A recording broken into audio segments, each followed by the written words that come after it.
Division by decimal numbers. അപ്പോൾ ഒരു decimal number കൊണ്ട് നമ്മളെങ്ങനെ ഒരു ഹോൾ നമ്പർ ഒരു ഡെസിമൽ നമ്പറിനെ കൊണ്ട് എങ്ങനെ ഡിവൈഡ് ചെയ്യാൻ പറ്റുന്നു എന്നുള്ളത് നോക്കാം.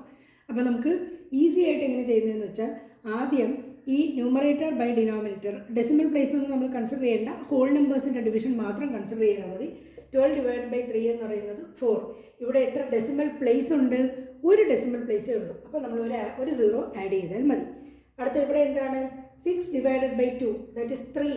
എത്ര ഡെസിമൽ പ്ലേസ് ഉണ്ട്? ഒരു ഡെസിമൽ പ്ലേസ്. സോ 3 0, ഒരു 0 ആഡ് ചെയ്താൽ മതി.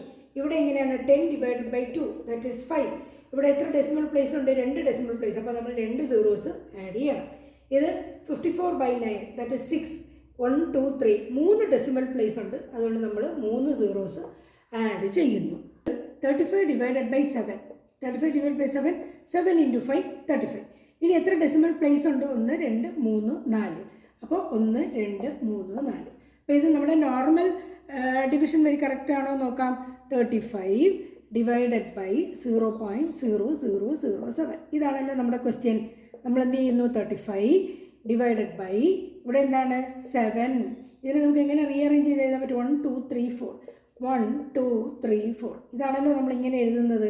35 ഡിവിഷനെ നമ്മൾ മൾട്ടിപ്ലിക്കേഷൻ ആക്കുന്നു, സെക്കൻഡ് നമ്പറിൻ്റെ റെസിപ്രോക്കൽ എടുക്കുന്നു. 1 2 3 4 ഡിവൈഡഡ് ബൈ 7. 7ഉം 35ഉം കൂടെ ക്യാൻസൽ ചെയ്യും, നമുക്ക് 5 കിട്ടും. എത്ര zeros ഉണ്ട്? 1 2 3 4 4 zeros ഉണ്ട്. ഇത് തന്നെയല്ലേ നമുക്ക് കിട്ടിയത്. അപ്പോൾ നമ്മൾ ഒരു ഡെസിമൽ നമ്പർ കൊണ്ട് ഡിവൈഡ് ചെയ്യുമ്പോൾ എപ്പോഴും ചെയ്യേണ്ടത് ഇവിടെ ഒരു ഹോൾ നമ്പർ ഡിവൈഡ് ചെയ്തിട്ട് നോർമലി നമ്പേഴ്സ് ഡിവൈഡ് ചെയ്യുമ്പോൾ കിട്ടുന്ന ആൻസർ എഴുതിയതിന് ശേഷം എത്ര ഡെസിമൽ പ്ലേസസ് ഉണ്ടോ അത്രയും zeros നമ്മൾ ആഡ് ചെയ്താൽ മതി. ഓക്കെ.